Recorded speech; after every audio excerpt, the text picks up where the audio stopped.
2019, we met in Rome. I don't want to give so many details because that's a very personal part of my life that I think I'm really happy that I get to cherish it and remember it and hopefully have a story that I can tell my grandkids.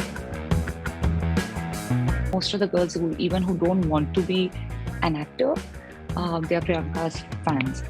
And for me, I was Priyanka's fan the moment I saw Aitraaz. Someone once had written something really wrong about me, like wrong information. And I made sure I went to the level that, okay, you have to apologize and write that, it's been changed. Mature, I realized that I want to change the world, but when I became wise, I realized I have to change myself. So I think that's what I follow now, the rule.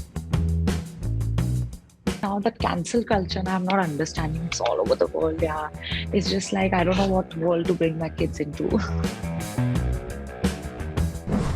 This is Samina Sheikh here, and with me today I have the gorgeous, stunning Esha Gupta, who's of course surprising us with a lot of pictures on her Instagram. And apart from this, she has also surprised us with her relationship status and of course the kind of projects she's working on.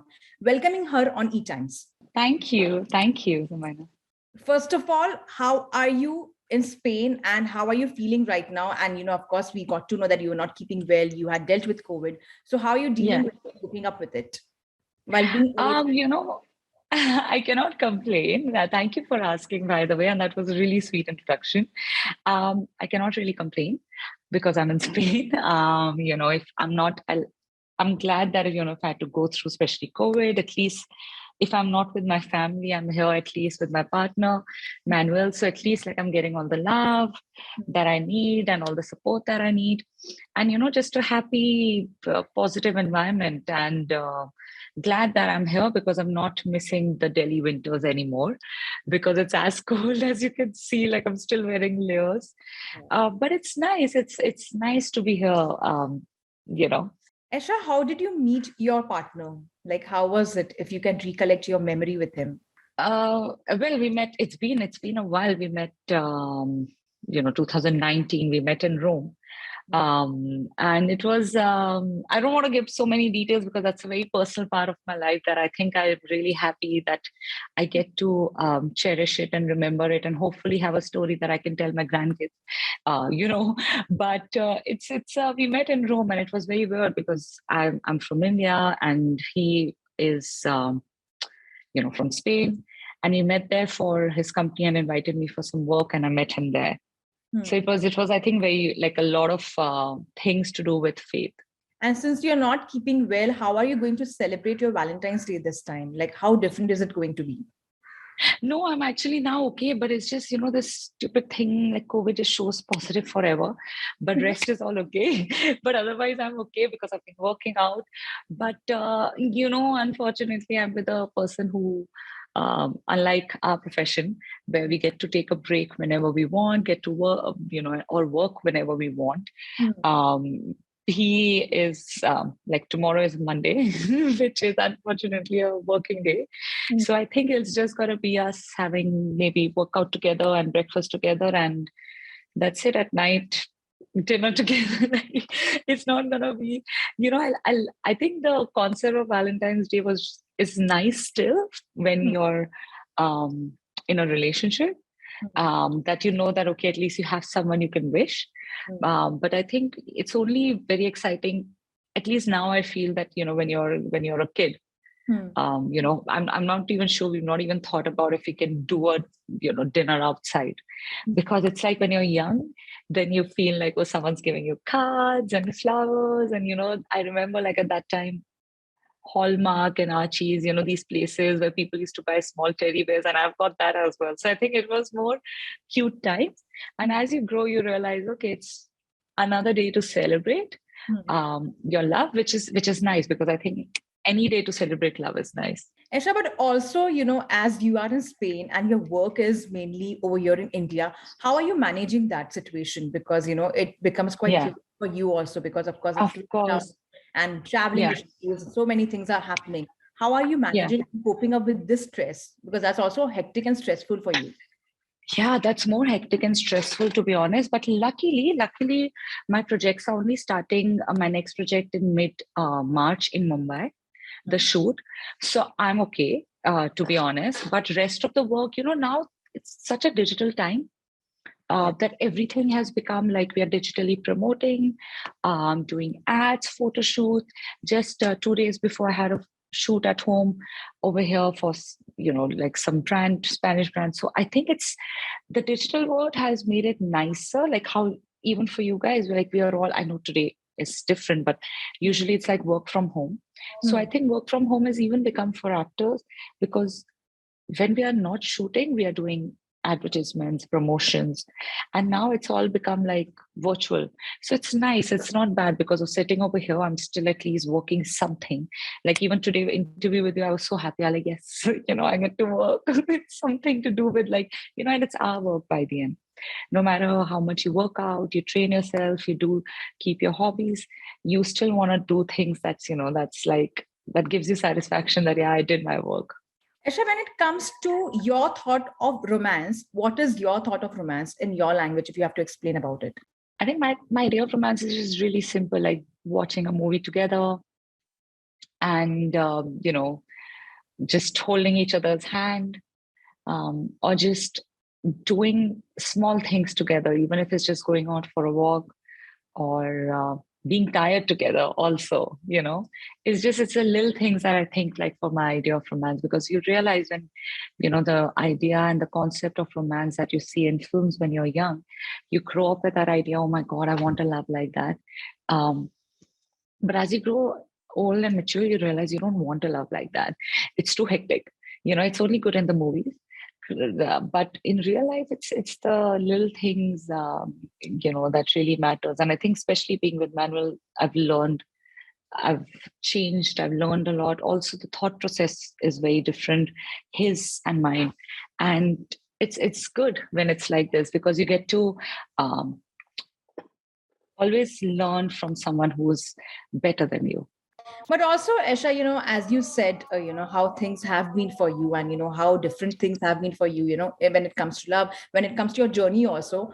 Even then, you have been keeping yourself occupied. And we hear that you're going to work in a comedy film with Sanjay Dutt and Shetty as Ayat Khan also. So tell us something about it because that is, of course, getting us excited. And that's something happening after a time now. So tell us. I don't know. I'm sorry. I don't know how much I can speak right now, but that's the one I was telling you I'll start shooting. I'm really excited about it because the star cast gets as better as it can get. The director, Sameer Karnik, Sameer sir, I didn't even know I'll be meeting him, and all I can tell you is the moment we started the narration till we finished the narration, I was laughing and I was crying and I was laughing and I was crying and I was like, oh my God. And it's good to do those family comedies, where the friends are together and, it's just really nice. I'm actually very excited about it because I've not done, it'll be my second comedy. I've not really explored the genre of comedy. Into thrillers, actually. You have been That's what I love thrillers. That's the thing because on my own, even when I watch, right, I love it. And but that's why I even love like comedy movies because that's what you watch with your family, especially. And this is one of those films I know that not only my parents with me, they'll watch everything because I'm in it.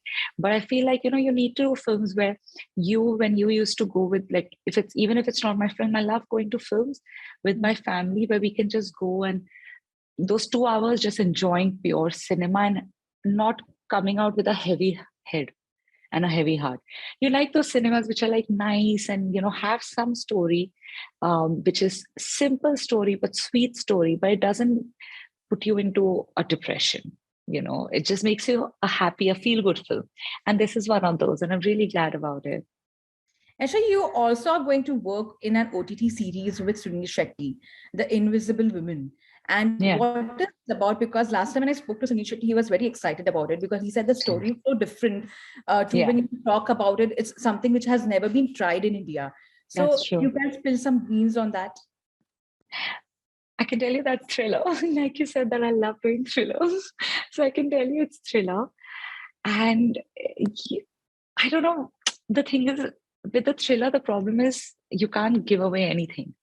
because it's the whole crux, but it is true. It's something that's not being done. It's a very fast pace show, that I can tell you. The director is amazing, Rajesh sir. The team, I think, I love thriller. To be honest, I don't know what else I can say. I love doing thriller. So for me, it was one of those things that I heard the role, I heard the script, and the first thing was Amna, Sunil Shetty doing it, and it's like, oh, okay, I'm really excited. It's a role I'm really excited that I got to play, because in thriller, you keep thinking, like you said, I've done so much thriller, but I feel thriller is one of those things that no matter how much work you do, the genre, you keep getting different kind of roles. And it's one of those that it's thriller, but again, it's a different role. I've not done this role. So it's nice. It's very well written also. The character, the role, the show, it's got a lot of twists. Like the audience is going to be like, what the hell has just happened? So, yeah. Also, Esha, like, how do you feel when it comes to managing, as I said, like, of course, like thriller is one thing which you love to do, but also when it comes to, people appreciate your gray roles a lot. You playing gray characters a lot. So how does that feel? It's of course negative, but at the same time, that characters are something which people say, Esha Gupta played this role and, she was good at it. How does that make you feel? It makes me feel really good. Thank you for actually noticing that, because whoever knows me and my journey in Bollywood, they know I don't know, but like, I think most of the girls who don't want to be an actor, they are Priyanka's fans. And for me, I was Priyanka's fan the moment I saw Aitraaz. And I was blown away. And this is from the farthest of my dream. I didn't even know I'll be an actor, because we were not even in Mumbai. Didn't even think that, I want to go for Miss India. I'm talking about that time because, that movie came, I don't know which year. And it was like, I was more in my studies and my work, my life, even though our backgrounds are similar. My father was in the Air Force, but it's not a thought that I ever had. But that movie I saw, and I was like, wow, it's really some roles just stay with you. Some cinema just stays with you, and it stayed with me. And then the moment, I think the first role I got was Rustam. And then, Vicky Chadha of Commando. And it just really stayed. Like, I always want to do more of that. In fact, I have 2 of such roles this year that I'll be portraying, that they are gray. I won't say negative, but they are gray, because I like playing that. I like playing it because it gives me more to do. And honestly, I think the biggest thing is when people see your character and be like, oh, that was convincing enough to be that we hated you, we didn't like you. I think that's nice, because you can always play the goody good, but those are the kind of roles that I personally really love doing. Even like, look at that movie, No Country for Old Men. No Country for Old Men. If you see it, like Aver Baiden's role was so good. And what is he? He's the negative. He's not the hero of the movie. So I feel like I personally love doing roles which I see and I'm like, oh, I remember that role more. But Esha, also, as we talk about your roles and, the way you have, portrayed yourself, and you have come a long way. Your pictures on the internet always makes the noise. And there are people who love your pictures because, of course, you have been bold and you have that courage to show, what exactly it is, love your body in a way. But there are netizens who also like troll you. And there are some who say that the photographer is lucky, and they make a lot of comments. How do you react to, such comments and all? Because there are some funny comments also, to be very honest. Arey, shayad madam, I'm cute, and oh yeah, she is having such a good life. Oh, look at the scenery and all. They get so happy also, like, oh, she's enjoying her life, basically. They feel that way. So what are your thoughts on that? Honestly, like, it really bothered me, the trolling, when, we were all new to Instagram. And, but honestly, I won't say it was this like social media trolling. It was even the fact, like, initially when you enter the industry, you realize that people can just write whatever they want to, even journalists. Like, no offense to the profession, because I mean that's something that even I have studied. But I think people just write whatever they want to write about you. Whether it's freedom of speech or freedom of write, whatever, but they just write. And by the end, you can't really go to someone and be like, oh, do this, do this, do this. In fact, I still remember it was a while back. There was someone who had written like something bad about me. The journalists at least have, we all have like you're very gutsy, the kind of work you guys do. I'm not talking gossip, I'm talking in general. Having news, the kind of things you do, it's not easy. People think it's easy to have your name written and then write something. It's not easy. You at least have a face and name to speak that who's talking. And I still remember that someone once had written something really wrong about me, like wrong information. And I made sure I went to the level that, okay, you have to apologize and write that, it's been changed. But that's the thing. When it comes to that, you at least have a name and face. But trollers, you realize that they have like, there's no name and face. Like you'll just see suddenly like a, sweetie 0121, that's, who has like, who's following probably 200 people, has 0 posts, 0 followers. And you realize it's one of those fake accounts. People have made like one of those 20,000 fake accounts. And I also realized trollers, the real meaning of trolls used to be like ugly giants under the bridge who used to trouble people and kids. And you realize it's the same now. These people have no face, they have no name. True. They have no personality, they have nothing else to do. So they hide under, like instead of the bridge, now they hide under that persona and they just write whatever they want to. And the more you realize that, the more you will be like, okay, nothing matters what they write. Because earlier it used to affect me. Oh my God, mom is going to read. My sister will read. What will they feel?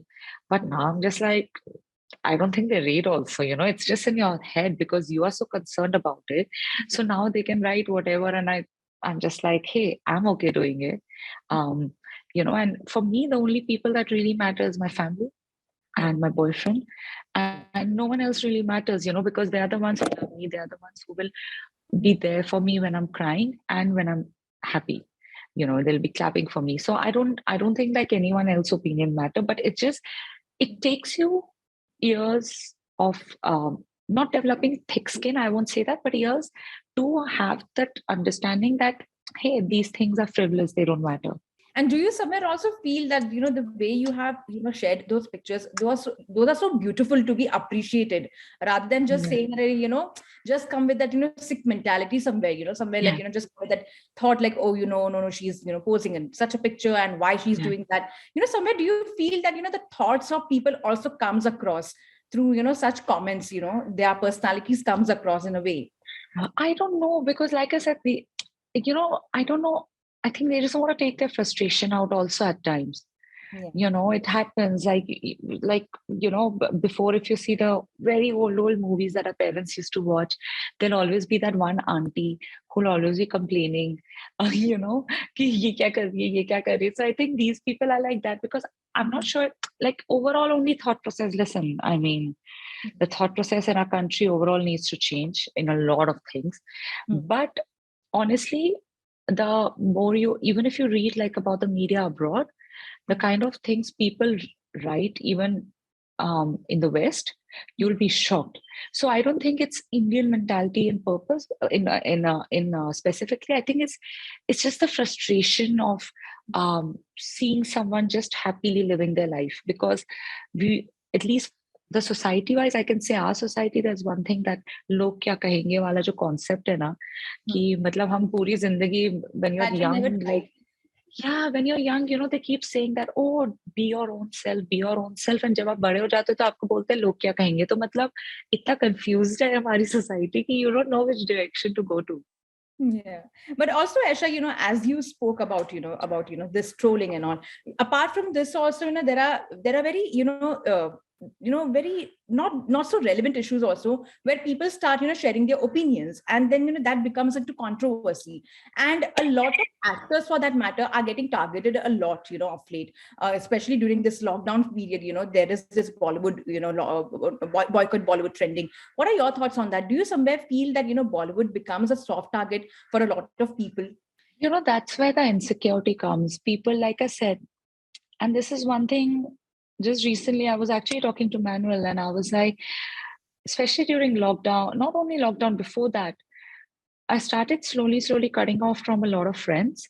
And now, since this whole lockdown, the thought process changes. You even realize that it's not the materialistic things that matters. Not like I was ever materialistic, because for me, I had to work to get everything in my life. That's the most humble background I come from. So for me, it didn't matter. But being in Delhi, especially being in Bollywood, like there are a lot of, especially the industry kids, they judge you in the car you come, the clothes you're wearing, if it's branded or not. Oh, you repeated a cloth or a bag or shoes. And you realize that, there are a lot of people who'll be there when there's something wrong that happens with you, to show you that we support you. But there'll be a very few people who will actually be cheering for you when you're doing well. They might say that, hey, we know this person and we were there for this person, but they're actually not going to come to you and be like, hey, job well done. And I realized I started cutting off from a lot of friends, because every time I'll see them, and not from the industry, I mean, not actors, but from industry, but not actors. And I'll see whenever they're doing good, and I'll be like, yeah, good for you, like you're doing well. And I saw I didn't get the same response back. And you realize that it's just the people's insecurity and jealousy. That someone is happy, or someone is just, minding their own business. The same reason why, like you said, boycott Bollywood is happening also, because supposedly you tell me, Isha, do you prefer an apple or an orange? Now, today I tell you I prefer an apple. There'll be someone who will say, how dare she say this about apple? How dare she not like orange? And it's like, I'm minding my business. You ask me a question, I just answer. It's my opinion. I'm not saying you have to follow my opinion. I just give you my opinion. And that's when in fact, during the lockdown, I left Twitter, because I didn't face any negativity at that time. But every time you log in on Twitter, see, Twitter also became our first-hand source of news. And you go and you only see negativity and that hashtag, something or the other. And you're like, one day I was just like, deactivate. Then I was like, and then I just removed myself from that app, and I was like, I don't want to know anything, because it's just, I like that saying now, that as you grow older, you realize, like when I was, mature, I realized that I want to change the world. But when I became wise, I realized I have to change myself. So I think that's what I follow now, the rule. Also, Esha, what are your thoughts on the hijab controversy, which is going on currently in Karnataka, and which has, of course, spread everywhere in India? What are your thoughts on that? Babe, I don't know. First of all, I'll just say one thing. I'm seeing on a lot of people I'm following who are not even actors or anything, or even if they are, like, half of them are not even living in India. I'm stuck here. That's a different thing. But I think, first of all, they should not have a say, because at least come to India. Let's not create fire more than there is. Because, I don't know whether it's politics. I don't know whether it's personal choice. Because, when we were in school, we all wore same uniform, and we all looked the same. And it created uniformity. That's my thought process. And none of us had the thing. And wearing the uniform also, like, what I prefer about our culture rather than the American culture, you don't even get bullied, because over there, if you see in the movies also, they show a kid not wearing good shoes and he's bullied. Oh, look at his shoes are torn. But in us, we wear Bata shoes, which are worth 300, 400 rupees when we were kids. We all are wearing same. You can, no matter in your house, you parked in a Mercedes, but you'll come in the same school bus. Yeah. So I think, like that, the economical, the comparison was not there. The religious comparison was not there. I don't think we even knew what another person is. So this is where I've come from. And I've studied in a lot of different schools because of dad. But this is what I've always seen. Now this controversy, I don't know. Like I don't even know. Maybe it's a government school. There maybe there the clothings are different. But in the private school, at least, like I'm talking about private school, it was like this. Yeah. Dresses only always. We always find the same, and I like that. Also, like now that cancel culture, and I'm not understanding. It's all over the world. Yeah, it's just like I don't know what world to bring my kids into. Thank you so much, Esha, for your time, and it was lovely. Thank you.